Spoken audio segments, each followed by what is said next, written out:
Olá, bom dia a todos. Eu me chamo Mariana e eu estou aqui hoje para falar um pouquinho sobre astrofotografia, que é um assunto que interessa muita gente, né? Muita gente quer saber como é que faz, quais são os equipamentos necessários, as condições adequadas, né?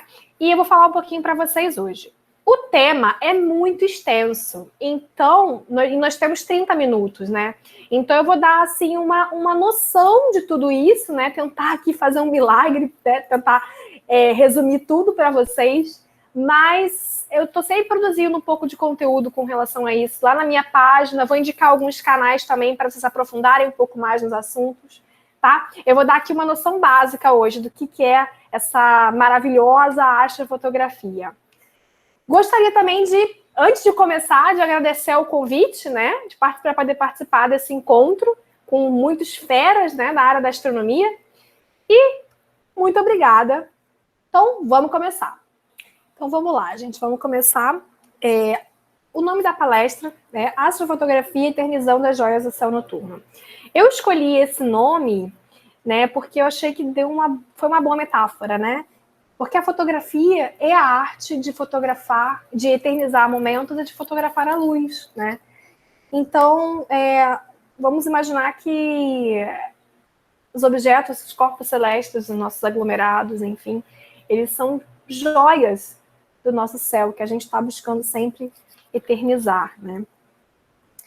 Então, aqui é um breve resumo da palestra, que eu vou falar para vocês hoje, né? Que é uma breve trajetória pessoal com astrofotografia aqui no Rio de Janeiro, onde eu moro, os tipos de astrofotografias, equipamentos necessários e os acessórios, os enfrentamentos e dificuldades da astrofotografia, algumas técnicas de astrofotografia, a questão das edições das imagens, né? Até que ponto a gente tem que editar, o que podemos fotografar no céu de uma grande cidade, uns exemplos meus, né, de fotos que eu fiz, dicas para fotografar e recomendações de aplicativos, canais e livros, para quem quer se aprofundar mais. E o meu canal, meu perfil pessoal. Infelizmente, não temos tanto tempo para falar sobre tudo muito a fundo, né? Mas aí eu deixo minhas redes sociais para vocês acompanharem um pouquinho do meu trabalho. Às vezes eu faço vídeo sobre alguma coisinha, né? E quem quiser se aprofundar mais ainda, eu deixo alguns canais que trabalham a fundo com essa questão da astrofotografia. Vamos lá, minha trajetória pessoal com a astrofotografia começou, né, primeiro eu fotografo há 11 anos, não o céu, mas viagens, paisagens. E aí eu sempre gostei de astronomia, e aí ano passado comprei um telescópio, e aí me disseram, dá para fazer astrofotografia. Eu falei, nossa, mas que coisa é essa que eu não conheço, né? Eu não conhecia astrofotografia. É uma coisa relativamente recente, né? E depois que eu descobri que era possível você fotografar o céu noturno, eu falei, gente, que maravilha. E comecei a fotografar o céu noturno, mas eu começava mais pela lua, né? Uma foto do céu com as estrelas, nada muito assim, né? De nebulosas, de aglomerados. Eu não fotografava porque eu não sabia que eu podia fazer isso com os equipamentos que eu tinha. E aí um belo dia, no começo desse ano, estava com a constelação de Órion o tempo inteiro na minha janela. Decidi começar a fotografar a constelação de Órion, e aí saiu a nebulosa de Órion na minha foto. E aí eu comecei a ajustar o zoom, comecei a melhorar algumas técnicas, comecei a fazer algumas técnicas de empilhamento de imagem, que eu vou explicar aqui. E aí sim, eu revelei a linda nebulosa de Órion. E eu fiquei muito feliz e motivada, porque eu falei, afinal de contas, é possível fazer esta fotografia, então, com o que eu tenho em casa, né? Não precisa ter nenhum Hubble em casa para fazer esta fotografia. E detalhe, eu fiz esta fotografia, para as minhas fotos eu não uso telescópio. Eu prefiro não usar, porque ele não tem uma montagem muito firme. Eu prefiro fazer somente com a minha fiel e eterna câmera. As dificuldades, né, são muitas, mas na grande cidade é a poluição luminosa, né, que eu diria, que prejudica muito a imagem e acaba dando mais trabalho para o astrofotógrafo, né. Os melhores lugares são mais afastados da cidade, no caso, eu às vezes fotografava na Serra do Rio, que tem uma poluição luminosa um pouco menor, bastante menor, digamos assim, do que aqui na capital. E os equipamentos de uso pessoal que eu falei é a minha câmera, né? Minha câmera, as minhas lentes, o meu controle remoto, né? Para ativar o disparo da câmera. Tipos de astrofotografia e equipamentos necessários. A gente tem 3 tipos de astrofotografia, que é a astrofotografia planetária, a de grande campo e de céu profundo. astrofotografia planetária, nós temos, por exemplo, precisaríamos de um telescópio, de uma webcam, uma câmera DSLR e um celular. Um celular é possível, sim, fotografar planeta, mas a qualidade não fica, assim, né, das melhores.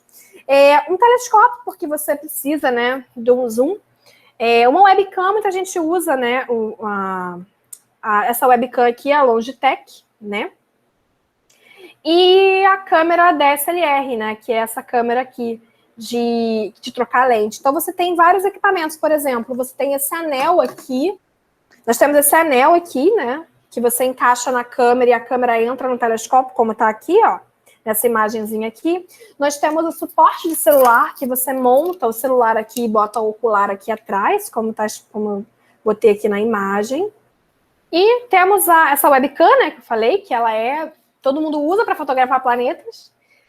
E essa aqui é a guiagem, que a gente chama de tracker, que é um motor que você instala, que você coloca no telescópio e ele vai acompanhando o astro, né, sozinho. Você dá umas configurações e ele vai acompanhando o objeto celeste que você quer tirar foto ou filmar, né?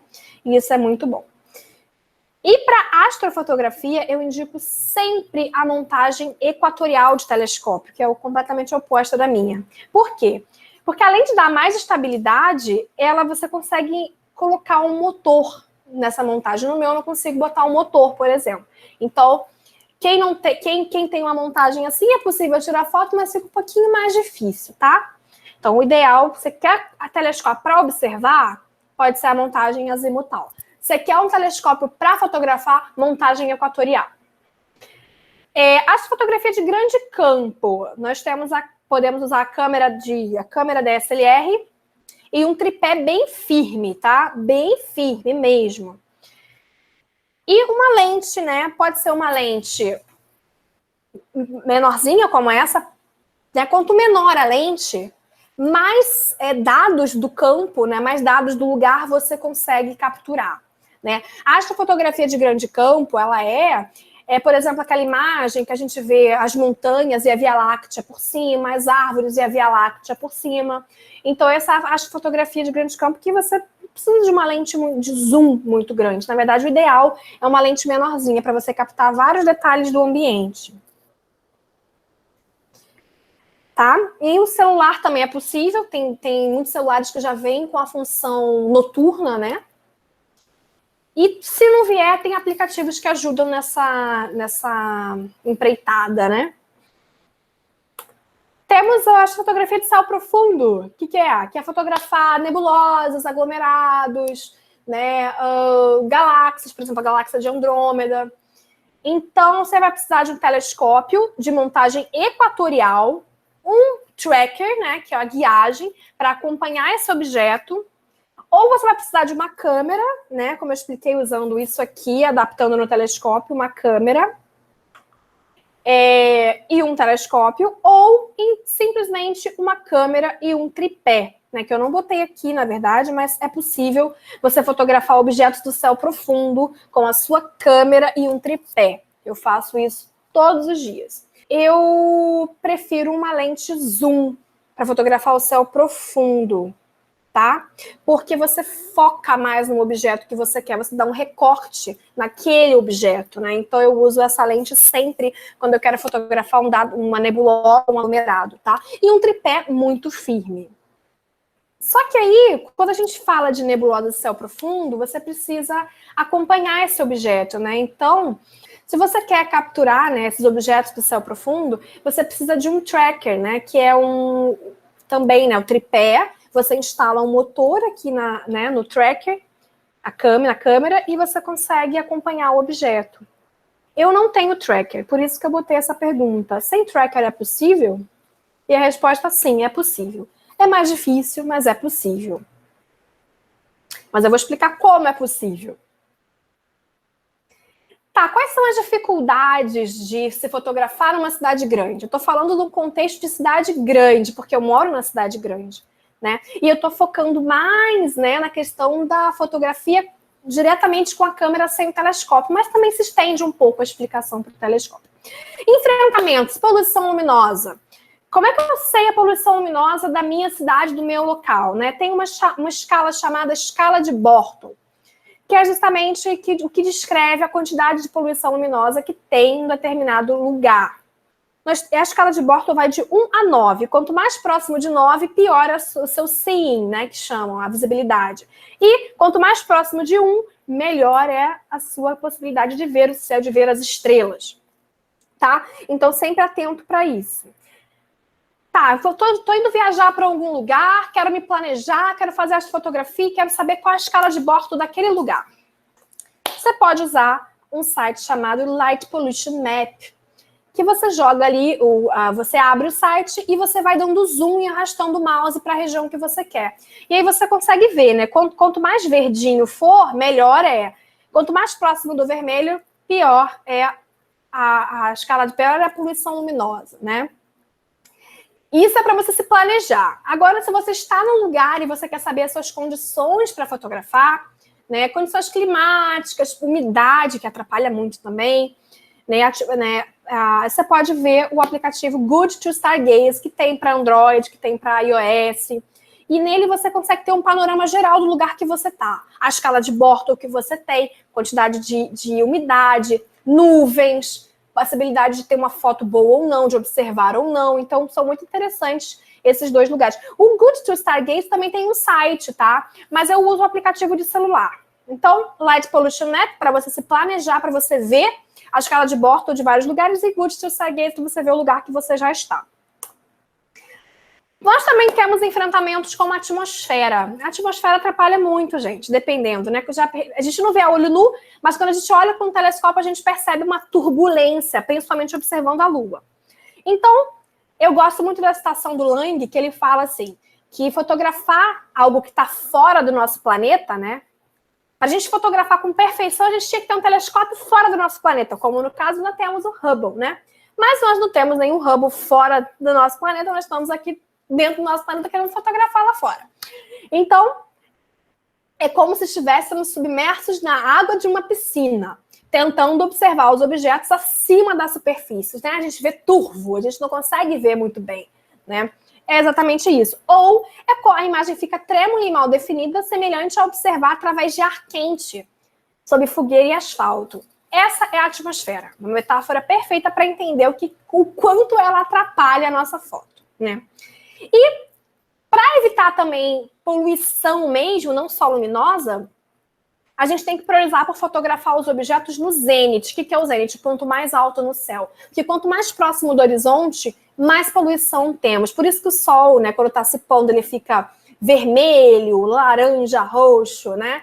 Por isso que a lua fica amarela perto do horizonte. Então é bom a gente priorizar, sempre se programar para fotografar no zênite. Vamos falar agora sobre algumas técnicas de astrofotografia, né? Primeiro, a astrofotografia é tempo de exposição. Quanto mais tempo de exposição eu tenho, melhor é a quantidade de dados que eu tenho da minha foto, tá? Nós temos, então, um problema, né? Porque o tempo de exposição significa o tempo que o meu sensor fica exposto à luz, o tempo que ele fica aberto, o tempo que eu vou deixar ele aberto. E se eu deixo o meu sensor muito tempo aberto, captando, com muito tempo de exposição, né, e captando os astros, eu vou acabar por pegar o movimento aparente deles, que eu não quero, né? No caso, como a Terra está girando, a impressão que temos é que os astros estão passando, né? Eles nascem e se põem, né? Esse ciclo. E eu quero justamente que isso não apareça, eu quero fotografar ele paradinho. Isso é um grande desafio, né? Ou você usa o que eu expliquei, o tracker, né, que é justamente a guiagem que é motorizada e que vai acompanhando esse astro de acordo com as coordenadas que você dá, ou você usa a sua mão como tracker, que no meu caso eu faço isso, né?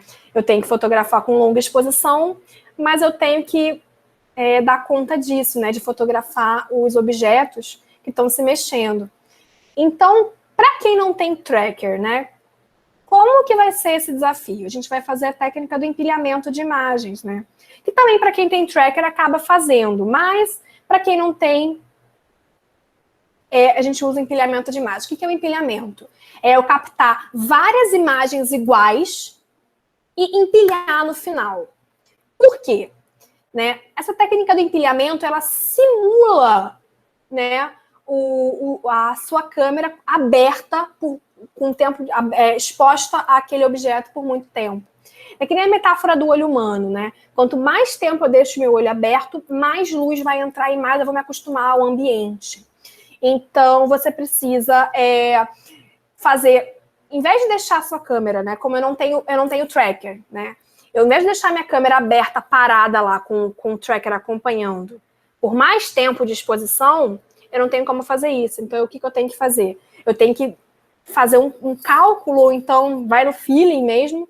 Eu faço vários pequenos tempos de exposição. Por exemplo, eu vou fazer 500 fotos de 10 segundos ou 500 fotos de 3 segundos para dar um tempo total de exposição no final. Então, eu faço vários frames, 500 frames, 200 frames, né, seguidos.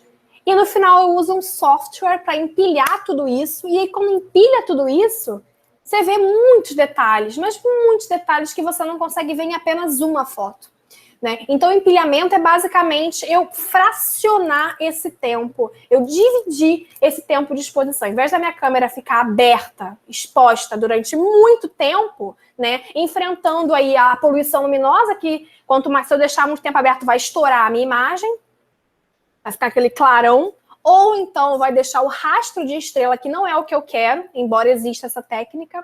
Então, o que eu faço? Eu vou dividir esse tempo enorme em vários mini tempos. É isso, por isso que serve o empilhamento, né? Para você revelar detalhes daquele lugar sem deixar seu sensor exposto por muito tempo. Então, você deixa ali, né? Então, eu quero deixar meu sensor exposto por 20 minutos. Em vez de eu deixar ali 20 minutos, eu vou fazer um cálculo de quanto tempo eu preciso para o meu sensor não ficar aberto 20 minutos, mas se eu consiga fazer várias exposições pequenininhas para chegar a 20 minutos no final. Para isso que serve o empilhamento. Agora, se a minha intenção é fazer mesmo um rastro de estrelas, aí eu deixo ele aberto mesmo. Então, se você deixar aberto com uma poluição luminosa, vai estourar a imagem. Você faz várias fotos seguidas, como se fosse fazer um time-lapse, e você joga no software, ele vai traçar o trajeto das estrelas, né? O programa para empilhamento, né? Eu vou pegar lá, eu vou fazer meus frames de imagens lá. Tem vários tipos de frames que a gente pode fazer. Não vou me aprofundar nisso agora, mas vou deixar alguns canais para vocês se aprofundarem nesse tema, tá? Então, o programa para empilhamento, nós temos o Deep Sky Stacker, e o Sequator, tá? Que são programas que empilham a sua imagem. Então, você vai fazer 400 fotos iguais daquele objeto, né? Sempre lembrando, se você não tem guiagem para acompanhar aquele objeto, para fazer as fotos em sequência, a sua guiagem vai ter que ser a sua mão, ou seja, sua mão no caso do tripé, você vai mexer a sua câmera no tripé, vai deixar a câmera paradinha. Eu costumo fazer de 10 em 10, eu faço 10 fotos, aí o objeto já saiu do centro do meu live view. Aí eu faço 10 fotos, parei, aí eu mexo a minha câmera para centralizar novamente, né? Aí faço mais 10 fotos iguais. E vou repetindo esse processo até chegar em 500 frames, 200, depende muito do que eu quero, né? E da magnitude também. Tá? E programa para fazer o tal do Star Trail. Aí o Star Trail eu não preciso ficar mexendo na câmera, não. Só eu programar o meu controle, né? O meu intervalômetro, para fotografar de tempo em tempo. Ele vai fazendo várias fotos lá, como se fosse um time-lapse, e depois eu pego essas fotos todas, jogo no StarStax e ele vai traçando o rastro das estrelas, por exemplo, né? Então é isso. E esses programas aqui, Sequator e Deep Sky Stacker, eu jogo lá os frames que eu tenho e ele vai juntando, como se fosse revelando os dados através do tempo que você deixou o sensor exposto. Questão da edição de imagem, gente, né? Depois que eu processo no programa do Deep Sky Stacker ou no Sequator, eu preciso dar uns ajustes de cor, balanço de branco, preciso revelar os detalhes daquela nebulosa, daquele objeto, né? Como é que eu faço isso, né? Então, gente, a nossa visão ela tem um poder de percepção de cores muito aprimorado, né? E esse poder só se estende a um pequeno trecho do espectro eletromagnético chamado luz visível. Ou seja, dentro da faixa de luz visível, os nossos olhos conseguem distinguir milhares e milhares de tonalidades diferentes. A câmera não consegue fazer isso, né? Por isso que a gente se frustra, a gente tira uma foto de uma paisagem, a câmera não revelou aquelas cores que os nossos olhos viram, por exemplo. E isso é muito frustrante. Por isso que a edição de imagem está aí, para recuperar aquilo que os nossos olhos viram e a câmera não viu. Então então a edição se tornou muito comum, né? Então tentar aproximar a imagem captada do que os seus olhos veriam é a função da edição. E a NASA faz isso, né? Então, a olho nu, as cores que a gente consegue enxergar no universo são azul e vermelho. Então, geralmente, quando a gente vê essas cores numa imagem de uma nebulosa, né, liberada pela NASA, provavelmente é o que os nossos olhos veriam se a gente estivesse olhando para aquela nebulosa. Então, as cores que a gente vê na foto do céu profundo podem não ser, nem sempre são reais, mas são aquelas cores que nossos olhos veriam se a gente estivesse vendo a nebulosa aqui, entendeu? Então, a edição de imagem serve para você recuperar os dados que a sua câmera acabou tirando pelas limitações ópticas, né? Ou serve para você mostrar o que seus olhos veriam se você estivesse de frente com aquela nebulosa, né? Então, a edição de imagem serve para isso. Porque muita gente fala, mas é montagem, a cor não é essa. Não, não é isso, né? Você precisa recuperar. Quando você faz um frame, aquela imagem já não está com muito detalhe. Aí você faz um empilhamento, ela sai ali para você. Algumas já revelam algumas cores. Só que você precisa jogar essa imagem num editor de imagem, para pós-processar a sua imagem, para você ir recuperando as cores que já estão ali, né? O que os seus olhos veriam se você estivesse de cara com aquele objeto. Então, a pós-produção, gente, é obrigatória. Tem que pós-processar a imagem. Inclusive, na fotografia, no geral, grandes fotógrafos pós-processam imagem. É preciso, tá? Programas de edição. Gente, eu uso o Photoshop, o Lightroom, alguns plugins de redução de poluição luminosa, né?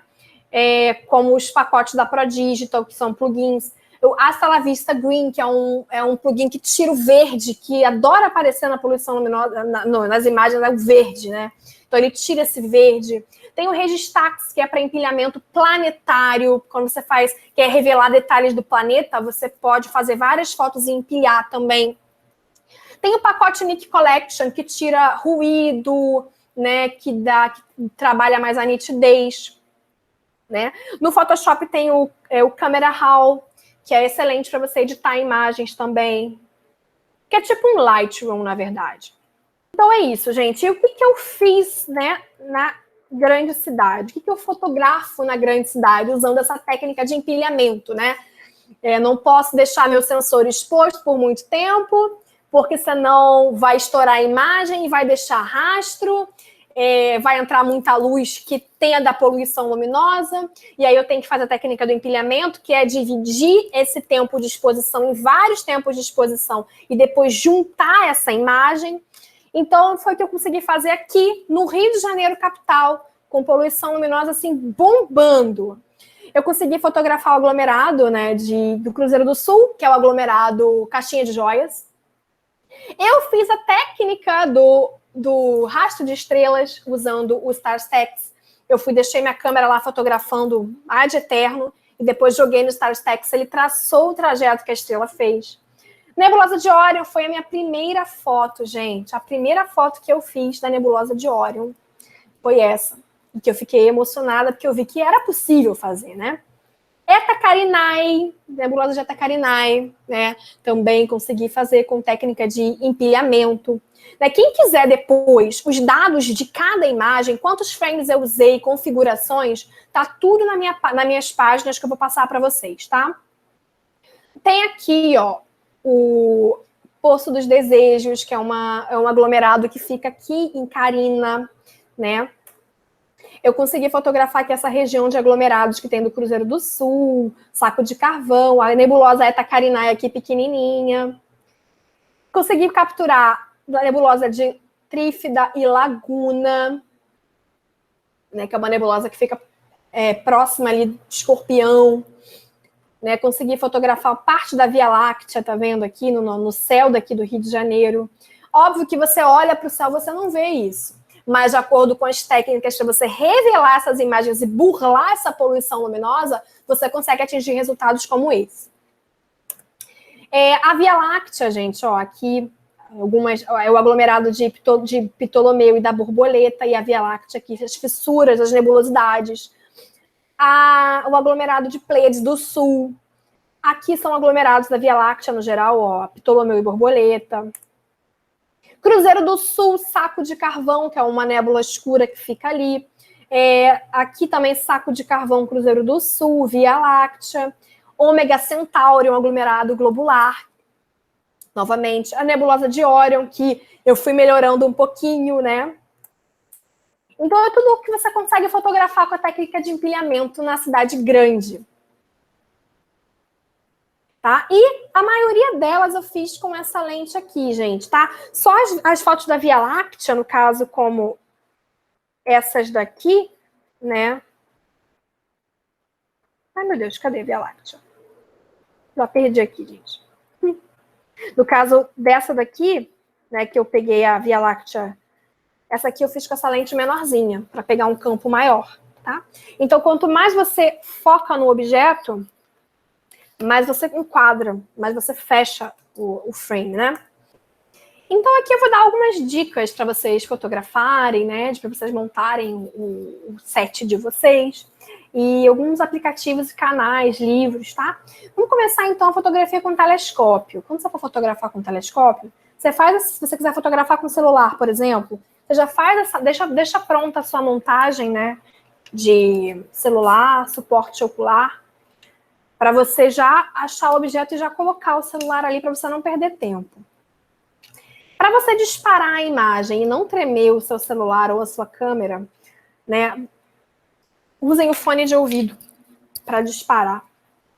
Se você coloca o fone de ouvido no celular e você aperta esse botãozinho aqui do microfone, você tira a foto automaticamente sem encostar no celular.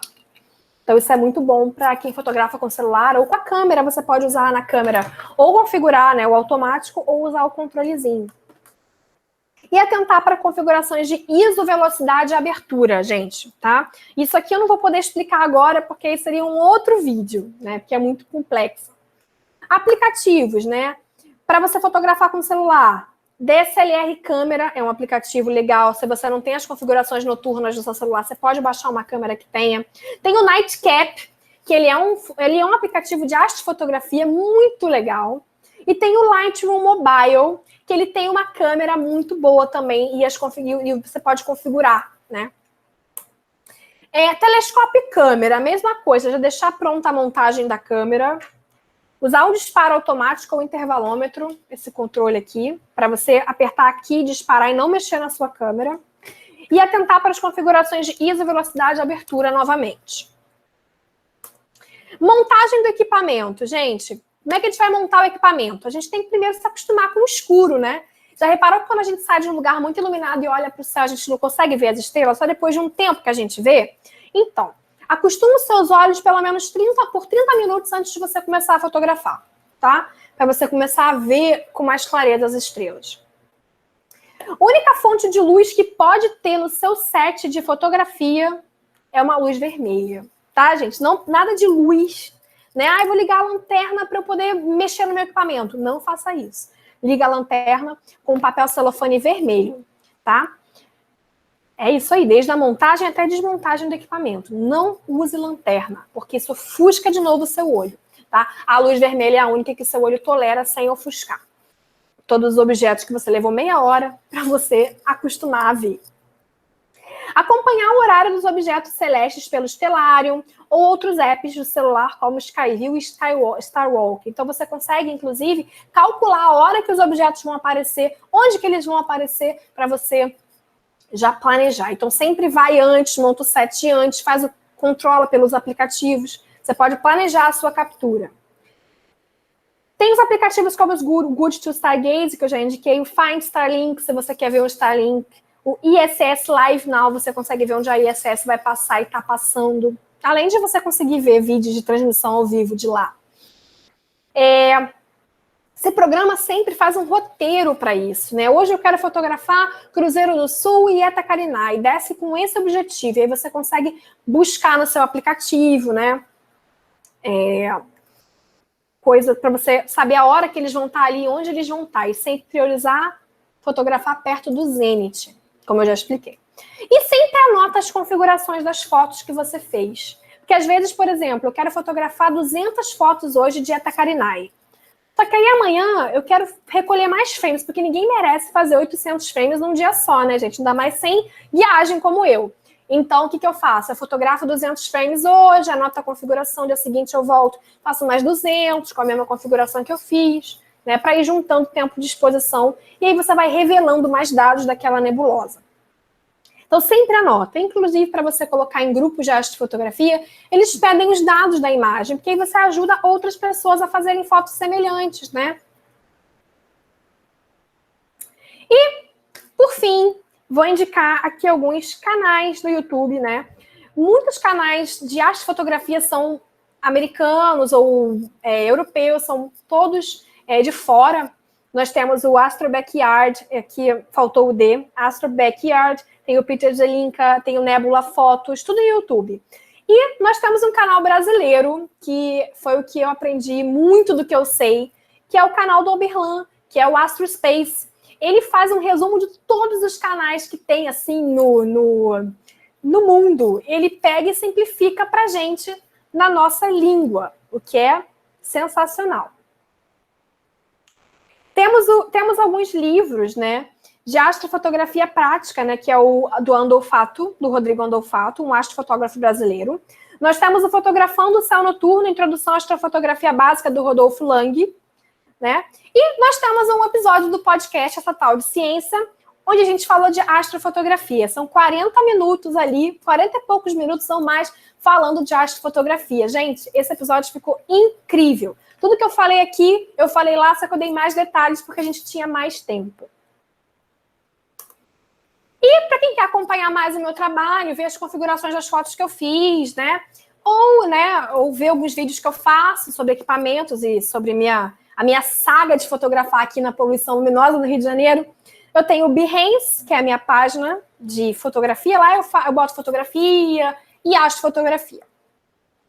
Eu tenho o YouTube, né, que eu posto meus time-lapses, que eu faço muitos time-lapses do céu noturno e de viagens no geral. E tem a minha página de astronomia, e lá eu falo muito de astrofotografia, eu compartilho a minha saga por lá, dou algumas dicas, posto minhas astrofotografias, que é o Supraluna, tá? E lá é um perfil de divulgação científica também. E tem o Lente Viajante, que é o meu perfil de fotografia. Lá é um perfil de fotografia no geral, e eu compartilho lá também as minhas astrofotografias. Lá eu não falo muito de astrofotografia, eu falo mais no Supraluna, mas lá eu posto as fotos e os dados das minhas imagens. Então, pessoal, é isso. Eu espero que eu tenha conseguido elucidar um pouco e ajudar vocês com algumas dúvidas sobre arte e fotografia. E eu espero que eu tenha incentivado um pouquinho vocês a começarem a fotografar, né? Principalmente aquelas pessoas que pensam que não vão conseguir porque moram numa cidade grande. Então, gente, vamos começar, vamos pegar a câmera, vamos pegar o celular e vamos para a luta.